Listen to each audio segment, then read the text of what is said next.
सरस्वती देवीभ्यो नमः। ॐ ह्रीं ऐं क्लीं सरस्वती देवीभ्यो नमः। ॐ ह्रीं ऐं क्लीं सरस्वती देवीभ्यो नमः। ॐ ह्रीं ऐं क्लीं सरस्वती देवीभ्यो नमः। ॐ ह्रीं ऐं क्लीं सरस्वती देवीभ्यो नमः। ॐ ह्रीं ऐं क्लीं सरस्वती देवीभ्यो नमः। ॐ ह्रीं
2019 में ये ICT lab doctor Bhimrao Ambedkar राजकीय आवासीय विद्यालय कैनपुरा में स्थापित की गई थी समसा के द्वारा।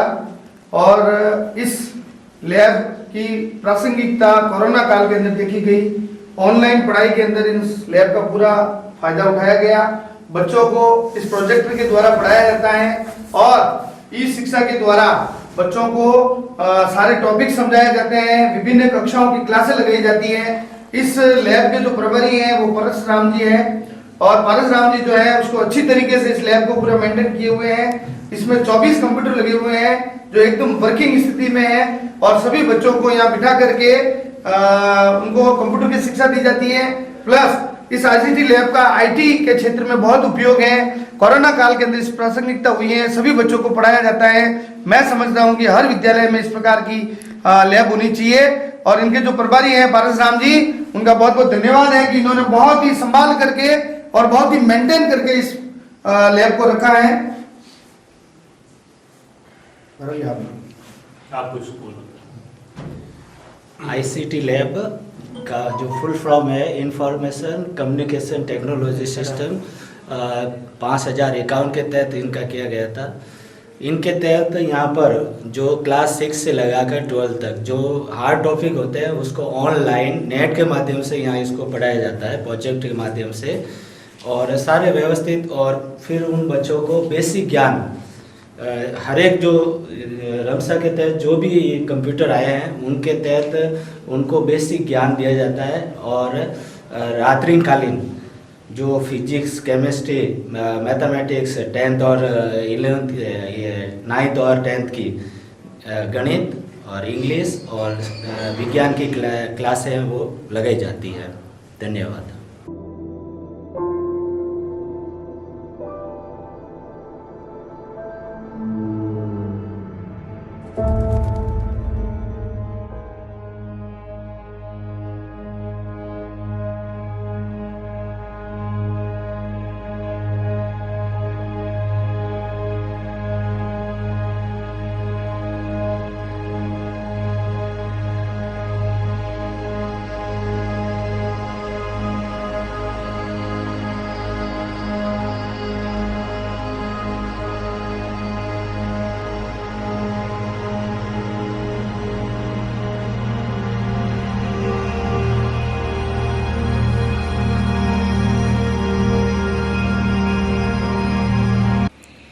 राष्ट्र के निर्माण में विज्ञान का बहुत महत्वपूर्ण योगदान है।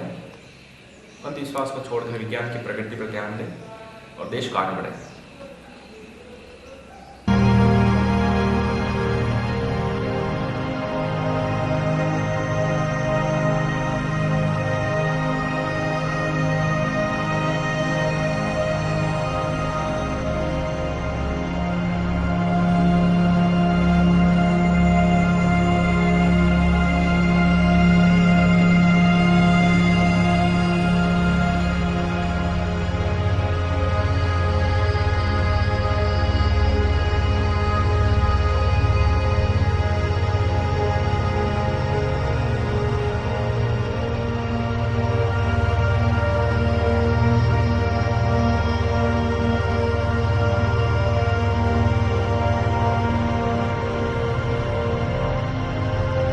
व्याख्याता इतिहास यहाँ लगभग पिछले 6 साल से हूँ और 2 साल मेरे पास चार्ज भी रह चुका है। और विद्यालय की व्यवस्था में जितना संभव हो सके हमने सुधार करने की कोशिश की है और वर्तमान प्रिंसिपल साहब भी लगातार प्रयास कर रहे हैं। काफ़ी व्यवस्थाएं पानी की है, वाटर कूलर है, ये सारी, तो हम तत्पर रहेंगे उनको सहयोग करने के लिए।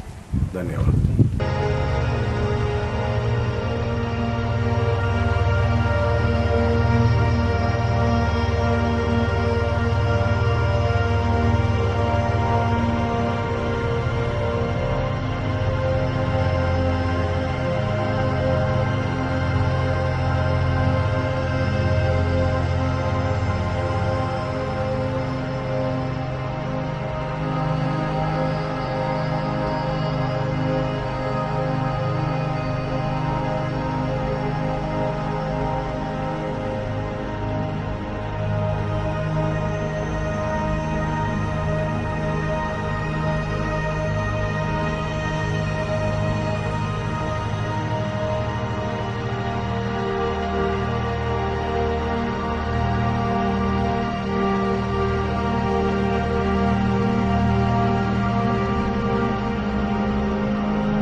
आपने देखा ये है विद्यालय का हॉस्टल और यहाँ पे सभी बच्चे रहते हैं और अपना सर्वांगीण विकास करते हैं। उसी कड़ी में एक छात्र है जिससे मैं इस हॉस्टल की सुविधाओं के बारे में पूछ रहा हूँ। क्या नाम है आपका? सुनील। कितने साल से हो इधर? 5 साल से। 5 साल से ये छात्र इधर ही है। कैसा महसूस करते हो? मैं बहुत अच्छा महसूस कर रहा हूँ और बहुत अच्छी पढ़ाई हो रही है यहाँ पर। पढ़ाई हो रही है अच्छी। और यहाँ पे खाना पीना कैसा दिया जा रहा है आपको? खाना पीना बहुत बढ़िया दिया जा रहा है और हमारे सब फुल हो चुकी है। अच्छी सुविधाएं हैं? हाँ सर। रहने की, खाने पीने की। सर्दी का मौसम है, सर्दी के मौसम में आपके ओढ़ने के लिए रजाइयाँ वगैरह? हाँ, हमें दो तीन कम्बल और सब ओढ़ने के लिए दिए गए। अच्छा, तो पूर्ण सुविधाओं से युक्त है ये हॉस्टल, जहाँ पर विद्यार्थी अध्ययन करते हैं और अपने सर्वांगीण विकास करते हैं और देश के लिए जरूर ये अच्छा काम करेंगे। जो इस छात्र ने बोला है ये तुम सबकी राय यही है बच्चों? क्या कोई कमी है यहाँ? Feel good? Very good. Doctor Bhimrao राजकीय आवासीय विद्यालय कैनपुरा की स्थापना राजस्थान सरकार और जर्मन सरकार के एनजीओ के द्वारा स्थापित की गई थी और इस विद्यालय का जो मुख्य उद्देश्य था वो SC, ST, OBC और EWS के छात्रों को एजुकेशन प्रोवाइड कराना, उनके जीवन को डेवलप करना और उनकी शारीरिक क्षमता को पहचानना और शिक्षा के क्षेत्र में उन्हें आगे बढ़ाना, ये उनका उद्देश्य था। इस संस्था में ऑनलाइन प्रवेश प्रक्रिया होती है जो समाज कल्याण SJE की वेबसाइट है, उस वेबसाइट के द्वारा ऑनलाइन फॉर्म भरे जाते हैं और उसी तर्ज पर SC, ST, OBC और EWS के निर्धारित जो मापदंड है, जो प्रतिशत है, उन प्रतिशत के आधार पर इनका प्रवेश किया जाता है। इस विद्यालय में प्रत्येक बच्चे को खाने पीने, रहने, कपड़े, ड्रेस और दैनिक जीवन में जितने भी सामान जिनकी ज़रूरत होती है उस ज़रूरत के हिसाब से इनका फ्री अकोमोडेशन के साथ में यहाँ फ्री सुविधाएं दी जा रही हैं। इस विद्यालय के अंदर विद्यार्थियों के सर्वांगीण विकास, खेल कूद और शिक्षा के साथ साथ एक अच्छे आदर्श नागरिक कैसे हो उसके बारे में भी इनको बताया जाता है और एक अच्छे चरित्रवान निर्माण के विद्यार्थियों को तैयार किया जाता है। और इस विद्यालय को जो चलाने वाली जो संस्था है वो जयपुर की राइस है। ये राइस समाज कल्याण विभाग के अंतर्गत आती है और राइस के द्वारा ही पूरे विद्यालयों का कंट्रोल होता है। इस विद्यालय में कुल 21 शिक्षकगण हैं और 3 मंत्रालय कर्मचारी हैं और 1 लेखाकार है। इस विद्यालय का माहौल बहुत उत्तम है, प्राकृतिक वातावरण गुरुकुलीय व्यवस्था की तरह है और ये विद्यालय हर क्षेत्र में आगे है और राजस्थान में हमारे विद्यालय की जो रैंकिंग है वो धीरे धीरे सुधर रही है। हम कोशिश करते हैं कि जो बच्चे जिनके माता पिता कोरोना काल में भी मृत्यु हो चुकी है उन बच्चों के विशेष प्राथमिकता के साथ में इसमें प्रवेश दिया जाता है। ये